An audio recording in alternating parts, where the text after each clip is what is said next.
Gary, a goalless draw away at Rotherham today. How do you reflect on the result?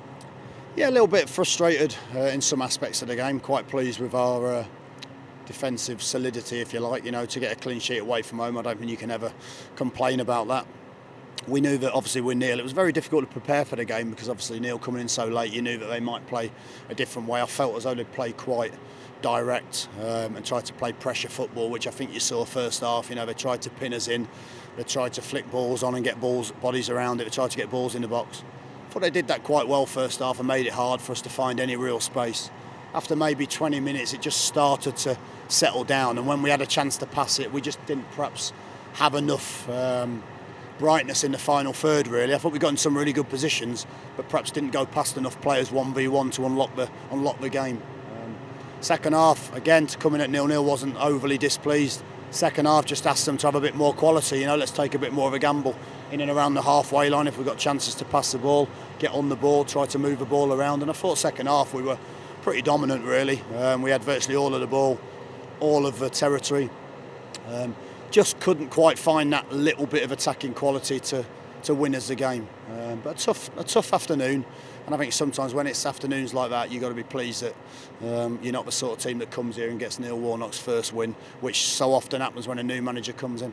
Well, they did put you under pressure in the first half, but the team looked fairly comfortable defensively anyway. There wasn't sort of all over the place, and them creating chances left, right and centre. They're pretty solid as a unit. Yeah, I think it was more balls into the box and a little bit of pressure. I don't think I can't remember too many clear-cut chances. A couple of crosses, a couple of headers maybe. I think Thomas has made one save second half where there's a goalmouth melee. I couldn't remember too many things. I mean, we've not created too many clear-cut things ourselves, but I can remember one really good chance first half. I think Clates just gets a toe on it, but not quite enough. Second half, Jacques gets played in 1v1, can't quite find a finish. Clayton gets played in, has a shot, Camp makes a good save. We get a couple of really good balls flashed across the box. Michael Morrison from a set piece just heads fractionally wide. So I think we've had the best of the chances, if you like. They were probably slightly better first half. I thought we were a lot better second half. But again, it's just those type of games where you want one of your attackers to come out with something brilliant. We've seen it so often in the last sort of 5 or 6 games where, the Derby games, the Ipswich games, some sublime finishes.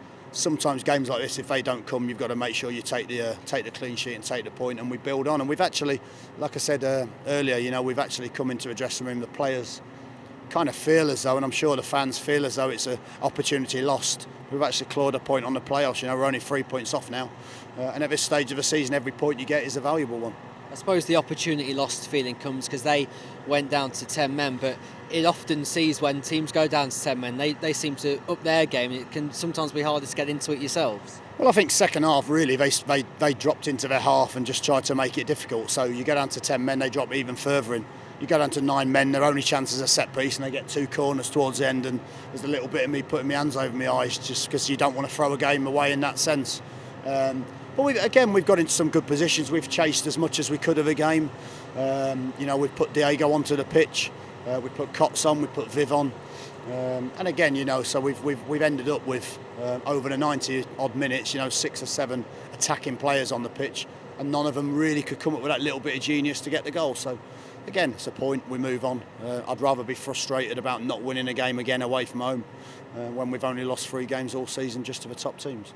And now you've got plenty of time to prepare for the next game with no game next Saturday, a 10-day gap between Bolton at home.